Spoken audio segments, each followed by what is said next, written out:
নেতা মুফতি সৈয়দ মোহাম্মদ ফয়জুল করিম শাইখের চরমনায় এ পর্যায়ে বক্তব্য রাখবেন মুফতি সৈয়দ মোহাম্মদ ফয়জুল করিম শাইখের চরমনায়।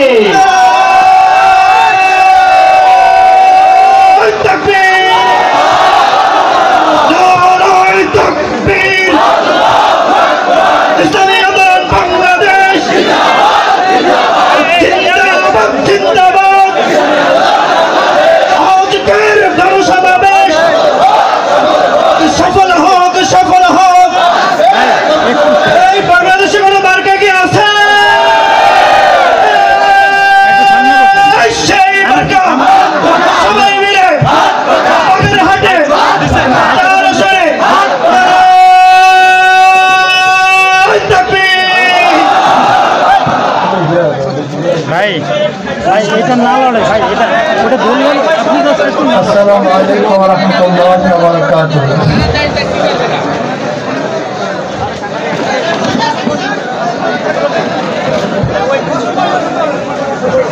नहमदु व नसल्ली अला रसूलिल करीम अम्मा बाद व अऊज़ु बिल्लाहि मिनश शैतानिर रजीम बिस्मिल्लाहिर रहमानिर रहीम इनिल हुक्मु इल्ला लिल्लाह सल्लल्लाहु अलैहि सबाई बोले सल्लल्लाहु अलैहि वसल्लम। इस्लामी आंदोलन बांग्लादेश बागेरहाट जिला शाखा কর্তৃক আয়োজিত আজকের সম্মেলনে সম্মানিত সভাপতি জাতির শ্রেষ্ঠ সন্তান শ্রদ্ধাভাজন ওলামায়ে কেরাম সর্বস্তরের ইসলাম প্রিয় দেশপ্রেমিক ভাইরা আমার, ইসলামী আন্দোলন বাংলাদেশ কি ও কেন আমরা অনেকেই জানি না। ইসলামী আন্দোলন বাংলাদেশ বিশ্বাস করে শুধু দেশ, দল এবং নেতা পরিবর্তনের মাধ্যমে দেশে শান্তি আসতে পারে না। এ দেশ বারবার পরিবর্তন হয়েছে। এদেশের এক সময় শাসক ছিলাম আমরা। পাক ভারত উপমহাদেশ যখন ছিল 750 বছর পর্যন্ত পাক ভারত উপমহাদেশের শাসক ছিল মুসলমান। কিছু মুনাফিকের কারণে ব্রিটিশ 200 বছর এদের শোষণ করেছে। আবার ব্রিটিশদের বিরুদ্ধে প্রথম আন্দোলনের সূচনা করেছিল মুসলমান।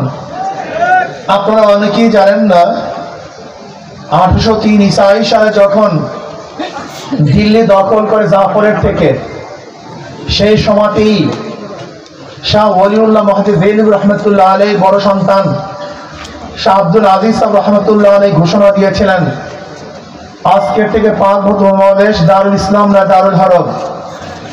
ওই 1803 ঈসাই সালই ব্রিটিশ হটাও আন্দোলনের সূচনা হয়েছিল। এই দেওবন্দের সন্তানরা ব্রিটিশ হটাও আন্দোলনে কি পরিমাণ জীবন দিয়েছে অগণিত। 80,000 আলম জীবন দিয়েছিল। আপনারা জানেন 1857 ঈসাই সালে যে আজাদী আন্দোলন সিপাহী বিপ্লবের সূচনা হয়েছিল, সেই সিপাহী বিপ্লবের আজাদী আন্দোলনের নেতা ছিলেন হাজী ইমদাদুল্লাহ মুহাজির মক্কি রহমতুল্লাহ আলাইহি। প্রধান বিচারপতি ছিলেন রশিদ আহমদ গঙ্গুই রহমতুল্লাহ আলাইহি। সেনাপতি ছিলেন কাসেম নামদ রহমতুল্লাহ আলাইহি। চাকরি চর থেকে শুরু করে খায়বার পর্যন্ত এমন কোনো গাছ ছিল না যে গাছের মধ্যে একজন আলেমকে ফাঁসিতে ঝুলানো হয়নি। হাজারো জীবনের বিনিময় আমরা ব্রিটিশ থেকে দেশকে মুক্ত করেছিলাম। ভেবেছিলাম এবার আমরা শান্তি পাবো, মুক্তি পাবো, বৈষম্য দূর হবে। কিন্তু ভারতবর্ষের সংখ্যাগরিষ্ঠ মানুষগুলি মুসলমানদের সাথে বৈষম্য করছে, তাদের অধিকার রক্ষা করছে না, সাম্প্রদায়িকতার সৃষ্টি করেছে। মুসলমানরা চিন্তা করছে মুসলমানদের জন্য আলাদা ভূমির প্রয়োজন, যদি আলাদা ভূখণ্ড করতে পারি তাহলে মুসলমান শান্তি পাবে, মুক্তি পাবে, বৈষম্য দূর হবে। আবার মুসলমান 47 আন্দোলন করে পাকিস্তান নামে একটা দেশ গড়ছে, যে পাকিস্তানের দুইটা অংশ, পশ্চিম পাকিস্তান, পূর্ব পাকিস্তান। পশ্চিম পাকিস্তান ও পূর্ব পাকিস্তানের মধ্যে ব্যবধান 1700 কিলোমিটার।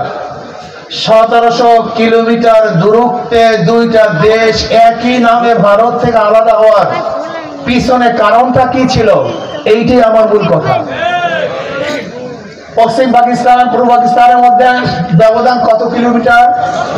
প্রায় 1700 কিলোমিটার দূরে। ভারত থেকে কেন আলাদা হয়েছিল? ভৌগোলিক কারণ না, ওদের ভৌগোলিক অবস্থা আমাদের ভৌগোলিক অবস্থা সম্পূর্ণ ভিন্ন। ঋতুর কোনো কারণ না, তাদের ঋতু আমাদের ঋতুর সাথে কোনো মিল নাই। ভাষার ভিত্তিতে আলাদা হয় নাই, তাদের ভাষা উর্দু, আমাদের ভাষা বাংলা। এই দুইটা দেশ ভারত থেকে কি কারণে আলাদা হয়েছিল এটা মাথার মধ্যে রাখতে হবে। এটা ভুলে গিয়েছি। মূল সমস্যা এখানে, যেই জাতি তার নিজের পরিচয় জানে না, সেই জাতি সব জায়গায় হারবে, জিততে পারবে না। সব জায়গায় হোঁচট খাবে, কোন জায়গায় বিজয় হতে পারবে না। কেন আলাদা হয়েছিলাম? ঋতুর কারণ নয়, ভাষার কারণ নয়, ভৌগোলিক কারণ নয়, শুধু একটাই কারণ, ওরাও সংখ্যাগরিষ্ঠ মুসলমান, আমরাও সংখ্যাগরিষ্ঠ মুসলমান। 47-এ ধর্মের ভিত্তিতেই দেশ ভাগ হয়েছিল, অন্য কোনো কারণে নয়। মনে রাখতে হবে, দেশ মুসলমানদের দেশ, অন্য কারোর দেশ নয়। দেশ মুসলমানদের অধিকার সবার। বাজার করেছে আমি, বাজার করার অধিকার সবার।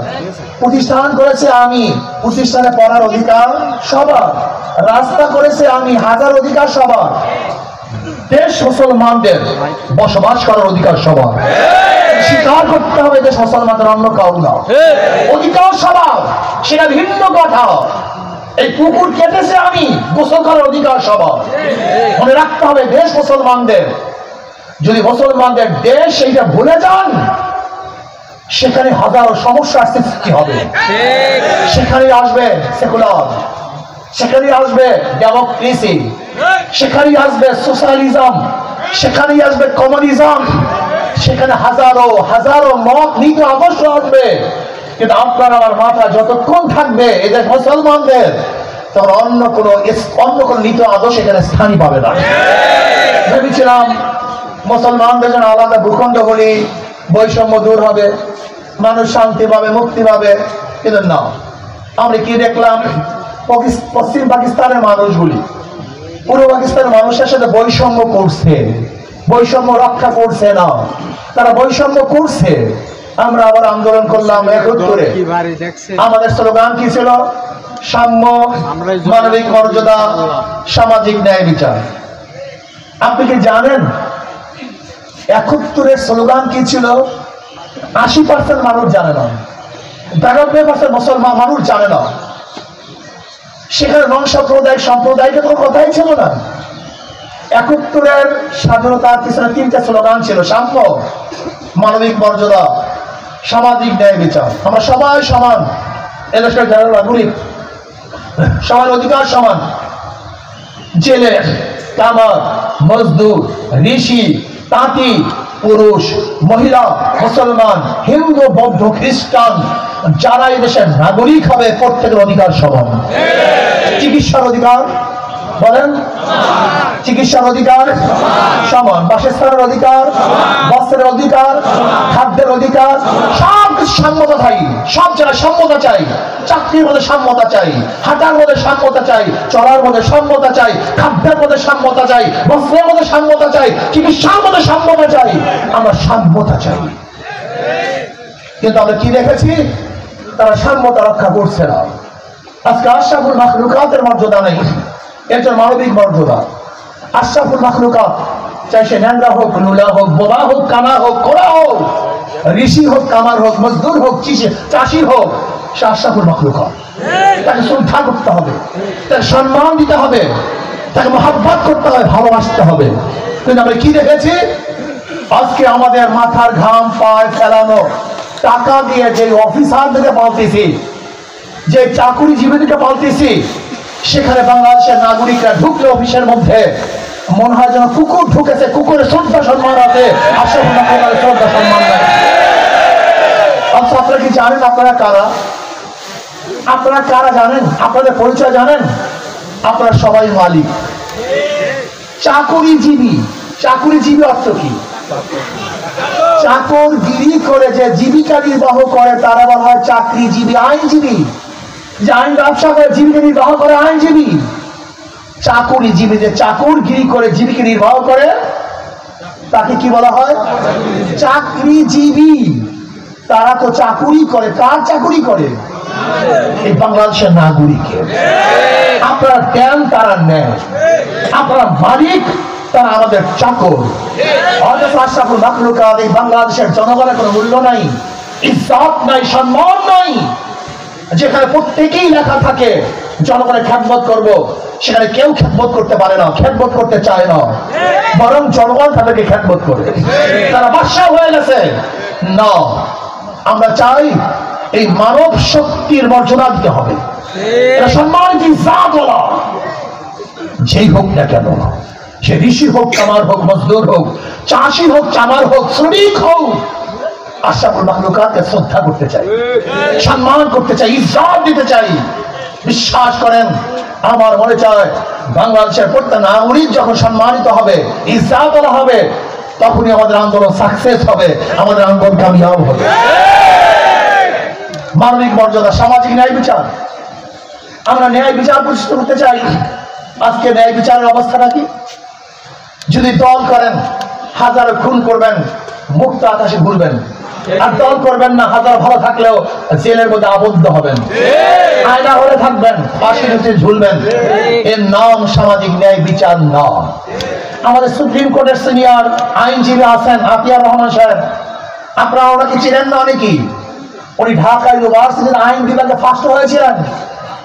ঢাকা ইউনিভার্সিটির আইন বিভাগে ফার্স্ট হয়েছিলেন তিনি। অনেক বড় আইনজীবী। ওনাকে প্রশ্ন করুন, যখন দল চলে যায় তখন যেই দলের লোক জেলে ছিল সব বের হয়ে যায়, যাদের বিরোধী লোক ছিল সবাই বের হয়ে যায়, আর যখন ক্ষমতার থেকে চলে যায় ওই সরকারি দলের সমস্ত লোক জেলের মধ্যে ঢুকে। এটা নাম আইন? এর নাম আইন? এটা তো আইন না। আমরা কি দেখেছি আজকে যারা বিচারক তারা আইন দেখে কলম ঘুরান না, বরং ক্ষমতা দেখে কলম ঘুরান। এরা বিচারক নয়। আমাকে বলেন তো, যারা কোর্টে অনুপস্থিত তাদেরকে আপনি জামিন দেন, তাদেরকে আপনি খালাস দেন, আপনি বলেন কোন আইনে আছে? সুপ্রিম কোর্টের একজন আইনজীবী সাহেব।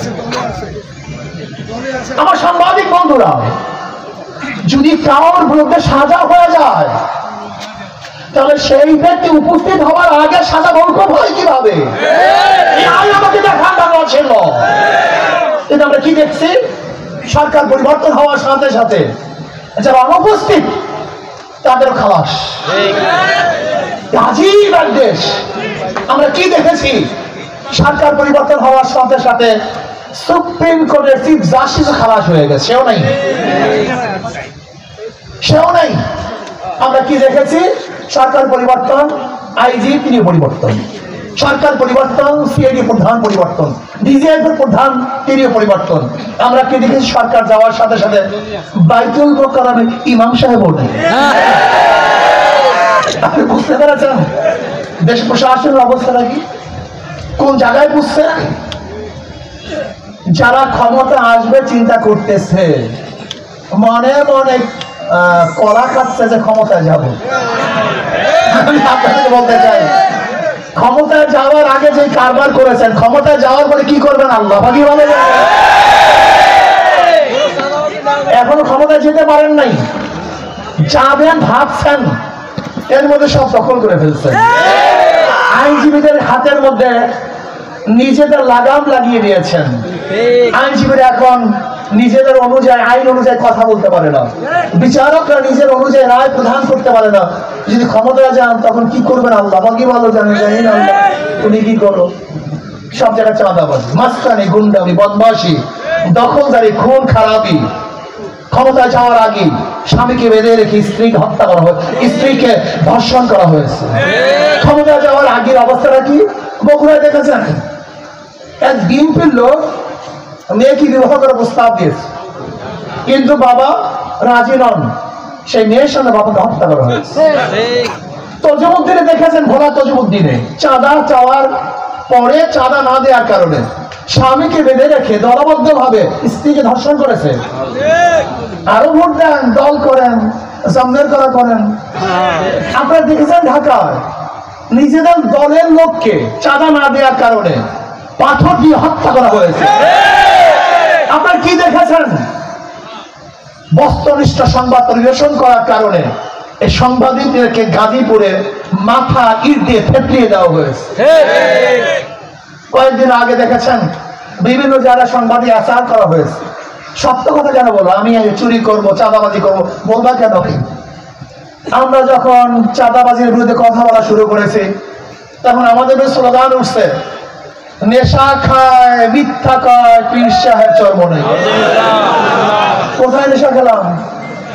কি মিথ্যা বললাম? একটা প্রমাণ দেখিয়ে দাও। একটা, দুইটা না।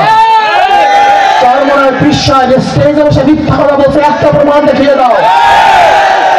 যে চর্মনায় পীর সাহেবের কাছে এসে হাজারো নেশাখোর তারা নেশা ছেড়ে দিয়েছে, হাজারো গাঁজাখোর পোলকে ভেঙে ফেলেছে, হাজারো মদখোর মদের পিতা বোতলকে ভেঙে চুরমার করে ফেলেছে, হাজারো গুন্ডা বদমাশ ডাকাত আল্লাহর ওলি হয়ে গেছে। তাদের বিরুদ্ধে স্লোগান দাও, নেশা খায়, মিথ্যা বলে, পীর সাহেব চর্ম নেই। সময় আসতেছে গজবের, গজবের সময় আসতেছে, অপেক্ষা করো। আল্লাহ পাক ছাড় দেন, ছেড়ে দেন না।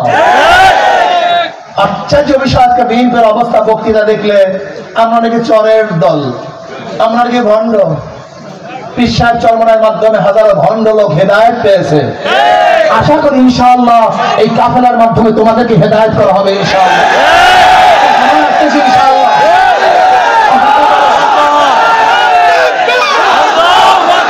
সাংবাদিক আমাকে প্রশ্ন করেছে, এক সাংবাদিক প্রশ্ন করেছে, হুজুর বিএনপির এত ভোট। আমি বললাম না, বিএনপির কোনো ভোট নাই। হুজুর কি বলেন, এত ভোট, সব জায়গায় সংগঠন। আমি বললাম বিএনপির কোনো ভোট নাই। এক সময় ভোট ছিল মুসলিম লীগের, এরপরে ভোট আসছে আওয়ামী লীগের, এরপরে ভোট চলে গেছে বিএনপি, এরপরে ভোট চলে গেছে জাতীয় পার্টি, এরপরে ভোট চলে গেছে জোট সরকারের কাছে। বিএনপি ভোট কই দিয়ে? ভোট তো পরিবর্তনশীল। জনগণ কেন ভোট দেয়? তার নিরাপত্তার জন্য। এই যে ঢাকা ইউনিভার্সিটিতে ছাত্রীরা কেন ভোট দিয়েছে? সবাই কি সেই দল করে? না, সবাই সেই দল করে না, নিরাপত্তার জন্য ভোট দিয়েছে। ঢাকা ইউনিভার্সিটি নির্বাচনে হারছে কারা? বামপন্থীরা হারছে, রাম বাবুরা ঢুকছে এবং ভারতের কবর রচনা হয়েছে।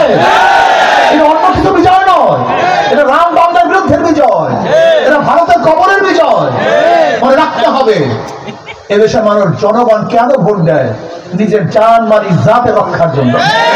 আমাকে অনেকেই প্রশ্ন করে, হুজুর আওয়ামী লীগের নেতারা পলায়ন করেছে কিন্তু অনেক ভোটাররা তো পলায় নাই, তাদের ভোট কোথায় যাবে?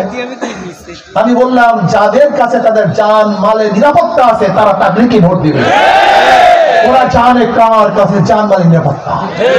বাংলাদেশের হিন্দুরা জানে কাকে ভোট দিলে তারা নিরাপদ থাকবে, তাদের জান মাল ইজ্জতের কোনো ক্ষতি হবে না, তাদের সুন্দরী মেয়েগুলি রাস্তা হাঁটলে উত্তেজনের শিকার হবে না, হিন্দু মেয়েরা ধর্ষিত হবে না, তাদের বাজারকে লুটপাট করা হবে না, ব্যবসা বন্ধ করা হবে না। তাদের কাছে নিরাপদ তারা ভালো মতো জানে। তারা জানে ওদের মার্কার মধ্যে ধোঁকাবাজি। যারা নৌকা নির্বাচন করে নৌকা চালাতে পারে না, যারা ধানের শিশি নির্বাচন করে যারা ধান কাটতে পারে না, যারা নাঙ্গল নির্বাচন করে কেউ নাঙ্গল চালাতে পারে না, যারা কুঠা নিয়ে নির্বাচন করে কেউ নিজের কাঠ কাটতে পারে না, যারা গরুর চাকা নির্বাচন করে নিজেরা গরুর গাড়ি চালাতে পারে না। সব মার্কাগুলি গরিবদের। নৌকা চালায় কারা? কথা বলেন। ধান কাটে কারা? নাঙ্গল চালায় কারা? কিন্তু যারা এই মার্কাগুলি নির্বাচন করে একটাও গরিব না। কথাটা বুঝাতে পারি নাই। তার মানে ধোঁকাবাজি। কিন্তু হাত পাখে এমন একটা প্রতীক যে হাত পাখা নির্বাচন করে সে ঘুরাতে পারে, যারা সমর্থন করে তারাও চালাতে পারে। হাত পাখা চালাতে পারে পুরুষরা, হাত পাখা চালাতে পারে মহিলা, হাত পাখা প্রয়োজন মুসলমানদের, হাত পাখা প্রয়োজন ভক্তিদের, খ্রিস্টানদের মধ্যে। হাত পাখা চালাতে পারে বড়রা, হাত পাখা চালাতে পারে ছোটরা। শোনেন আরো মজার কথা, হাত পাখা দেখি, এই যে হাত পাখা। শোনেন ঘুমের সময় কার মাথা বুকের উপরে থাকে না, ঘুমের সময় নৌকা বুকের উপরে থাকে না, নাঙ্গল না, ধানের শীষ না, গরুর চাকার না, কুঠার না, কিন্তু ঘুমের সময় যে মার্কাটা পরিচালনা করে থাকে সেইটা না হাত পাখা। হাত পাখা ফেল করে না, হাত পাখা শুধু মুসলমানকে শান্তি দেয় না, হাত পাখা শান্তি দেয় হিন্দু বৌদ্ধ খ্রিস্টানদেরকেও। হাত পাখা শুধু বড় লোকের প্রয়োজন না, হাত পাখা প্রয়োজন গরিবদেরও। আমি বিশ্বাস করি হাত পাখা বিজয় হবে তো জনগণ বিজয় হবে, হাত পাখা বিজয় হবে, দেশ বিজয় হবে ইনশাআল্লাহ। ইসলামী আন্দোলন বাংলাদেশ কি চায় আপনারা জানি না কি চায়? আজকে যারা সাংবাদিক আছেন, যদি সরকার পরিবর্তন হওয়ার পরে আপনাদেরকে পালাতে হয়, তা কি সংবাদ পরিবেশন করেছেন? আজকে আওয়ামী লীগ যাওয়ার পরে হাজারো সাংবাদিক দেশে নাই, চলে গেছে। এর নাম সাংবাদিক? এর নাম সাম্প্রদায়িকতা? এই যে সাংবাদিকতা না, ভুল করেছেন। সাংবাদিক অনুরোধ করবো, যদি আমি মিথ্যা হই আমার ব্যাপারে মিথ্যা কথা বলবেন। যে মিথ্যা, এ মিথ্যুক। আমি যদি সত্যবাদী হই আমাকে সত্যবাদী বলবেন। লালকে লাল বলা, কালোকে কালো বলা, সাদাকে সাদা বলা আপনাদের দায়িত্ব। আপনার পক্ষপাতিত্ব করবেন কেন? চোরদের বিরুদ্ধে কথা বলবেন, বোকাবাদের বিরুদ্ধে কথা বলবেন, চাঁদাবাজের বিরুদ্ধে কথা বলার দায়িত্ব আপনাদের। আসুন আমরা সম্মিলিত ভাবে ৫১ বছর যাদের কাছে রাষ্ট্র দিয়েছি, তারা দুর্নীতিতে রাষ্ট্রকে 5 বার চ্যাম্পিয়নশিপ করেছেন। বিএনপি এখন স্লোগান কি? জিয়াউর রহমান সাহেব এইটা করছে, জিয়াউর রহমান সাহেব এইটা করছে। আজকে বলেন যে জিয়াউর রহমান সাহেবের আদর্শের গুলি দিয়ে, এই বক্তৃতা দিয়ে সত্তা সাহেব ক্ষমতা আসছিল না, কিন্তু সে কে করেছে? জিয়াউর রহমান সাহেব এইটা করছে, সেইটা করেছে। 91-তে এই স্লোগানের মাধ্যমে খালেদা ক্ষমতা আসে নাই, সে কি করেছে? জিয়াউর রহমান সাহেব এইটা করেছে, আদর্শ দিয়ে 2001-এ বিএনপি ক্ষমতায় ছিল না, তারা কি করেছে? হ্যাঁ, কি করেছে আমরা জানি। এই বিএনপি 91 থেকে 2001 পর্যন্ত, 2006 পর্যন্ত দেশকে দুর্নীতিতে 5 বার চ্যাম্পিয়ন করছে। দুইবার না, গোটা বিশ্বের মধ্যে দুর্নীতিতে 5 বার চ্যাম্পিয়নশিপ করছে বিএনপি। আর আগামীতে যদি আল্লাহ না করুক, জানি না, আমার বিশ্বাস এরা জনগণ তাদেরকে বলবে। চাঁদাবাজ, গুন্ডা, বদমাশ, মাস্তান এবং ধর্ষককে জনগণ ভোট দেবে, আমার বিশ্বাস হয় না। যাদের মাথার মধ্যে ঘিলু আছে, যাদের মাথার মধ্যে ঘিলু নাই, আরে পাগল তো যাচ্ছে তাই করতে হবে, সেটা ভিন্ন কথা। কিন্তু যাদের বিবেক আছে, বুদ্ধি আছে, চক্ষু আছে, তার কোন অবস্থাতেই যারা ক্ষমতায় যায় নাই, সেই অবস্থায় এই যদি যায়, দোকান খুলতে পারবেন না, আল্লাহর ব্যবসা করতে পারবেন না, ধারণা করে আল্লাহ না করে সুন্দর মেয়েরা রাস্তা হাঁটতে পারবেন না। আর হিন্দুদের অবস্থা কি হয় আল্লাহ কি ভালো জানে, জানি না। আসুন না, জীবন বড় ওদেরকে পরীক্ষা করেছেন, একটা বার ইসলামকে পরীক্ষা করে। কয়টা বার? মাত্র একটা বার। অনুরোধ করেছে 2 হাত জোর। ওদেরকে বারবার পরীক্ষা করেছেন, বারবার ফেল করেছে, আবার পরীক্ষা করেছে, আবার ফেল করেছে। ওদেরকে বার জিয়াউর রহমান সাহেব পরীক্ষা করেছেন, সত্তা সাহেবকে পরীক্ষা করেছেন, খালেদা জিয়াকে পরীক্ষা করেছেন 2 বার 3 বার। কয়বার? 15 ফেব্রুয়ারি এক নির্বাচন হয়েছিল 96-তে, সেখানে কিন্তু খালেদা জিয়া প্রধানমন্ত্রী হয়েছিল।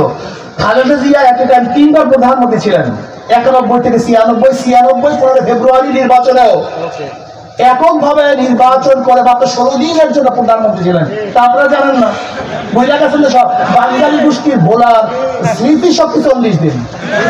এই যে আওয়ামী লীগ যা কিছু ঠ্যাঙ্গাইছে 40 দিন পর সব ভুলে যাবে, কোন টেনশনে এই জাতির অভ্যাস, এরা সব ভুলে যায়, এরা ভোলা গোষ্ঠী। আচ্ছা বলেন তো, বিএনপি এত ভালো, তাহলে 2006-তে তাদের বিরুদ্ধে আন্দোলন করলেন কেন? মাইনরিটির পক্ষ দিন আসলো কেন? এই 2টাকে হটাও, এই স্লোগান উঠলো কেন? মনে নাই? বাঙালি সব ভুলে গেছে, সব ভোলার গোষ্ঠী। আমরা ভুলি না সহজে। আপনারা ওদিকে বারবার পরীক্ষা করেছেন, নৌকাকে পরীক্ষা করেছেন, নাঙ্গলকে পরীক্ষা করেছেন, ধানের শীষকে পরীক্ষা করেছেন, কিন্তু হাত পাখাকে একবার পরীক্ষা করেন, ইসলামকে একবার পরীক্ষা করেন।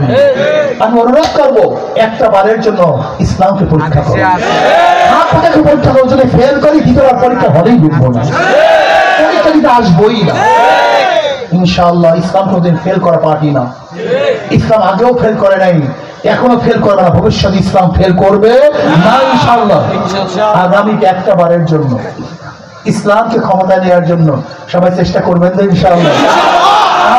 করবেন তো ইনশাআল্লাহ? দুই হাত তুলে নারায় তাকবীর। কেউ ভাই আমার শেষ কথা, আমার কাজ কি আপনার কাজ কি? আপনার যে কাজ আমার একই কাজ। এখন থেকে দাওয়াত আমাদের বাগেরা, শোনেন একটা কথা বলতে হয়। আমি নির্বাচন কমিশনকে বলবো, আপনি যেভাবে ভাগ করেছেন এই অঞ্চলের জনগণ এইভাবে ভাগ চায় না। আর আপনি ভাগ করেছেন জনগণের স্বার্থের জন্য। যেখানে জনগণের স্বার্থ বিপন্ন হবে সেই ভাগ কোনো অবস্থাতে ঠিক হবে না। কাজে জনগণ যেইভাবে ভাগ চায়, সিটের ভাগগুলি সেইভাবে ভাগ করতে হবে। বিগত 4 সিট যেভাবে ছিল সেই অনুযায়ী আমাদের প্রার্থী হলো 1 নম্বরে ওই কাগজটা কই 1 নম্বর হলো আমাদের মুজিবুর রহমান শামীম সাহেব। আসেন, শেখ মুজিবুর রহমান শামীম সাহেব সাবেক সফল উপজেলা চেয়ারম্যান, সাবেক উপজেলা চেয়ারম্যান, আল্লাহ তাকে কবুল করে নেন।